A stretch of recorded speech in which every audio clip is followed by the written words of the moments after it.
வணக்கம் friends, welcome to Madurai cafe. நாம் பார்க்க இருப்பது நம் பாரம்பரிய சுவையில் செய்யக்கூடிய அடை தோசை மாவு தான்.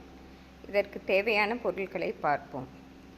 ஒரு டம்ளர் பாசிப்பருப்பு, ஒரு கப் கடலைப்பருப்பு, துவரம் பருப்பு, 2 டேபிள் ஸ்பூன் கம்பு, 2 ஸ்பூன் உளுந்து, 1 டம்ளர் இட்லி அரிசி, 2 டேபிள் ஸ்பூன் திணை. இவை அனைத்தையும் ஒரு பாத்திரத்தில் ஊற்றி நாம் தண்ணீர் ஊற்றி ஒரு அரை மணி நேரம் ஊற வைக்க வேண்டும்.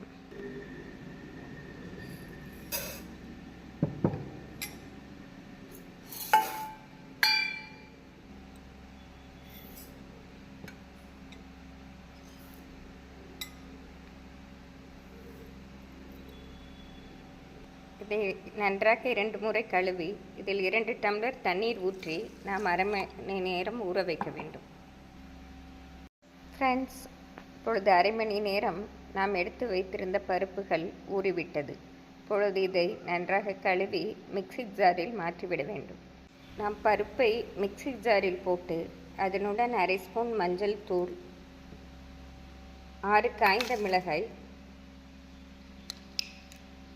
ராக் சால்ட் 1 ஸ்பூன், நாம் கல் உப்பு இருந்தால் அதுவும் போட்டுக்கொள்ளலாம். இதனுடன் பெருங்காயப்பொடி சிறிதளவு போட்டு இவையை நாம் நன்றாக அரைத்து கொள்ள வேண்டும். நாம் இந்த முறையில் பருப்புகளை தோசை மாவு பதத்திற்கு அரைத்து கொள்ள வேண்டும். மிக்சியில் தேவைப்பட்டால் நாம் உப்பு சிறிதளவும் மஞ்சள் பொடியும் கலந்து கொள்ளலாம். இப்பொழுது நாம் தோசை எப்படி ஊற்றுவது என்பதை பார்ப்போம். தோசை சட்டி நன்றாக காயவும்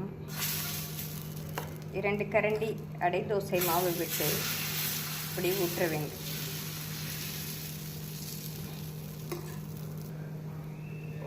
ஒரு ஸ்பூன் எண்ணெய் விட வேண்டும்.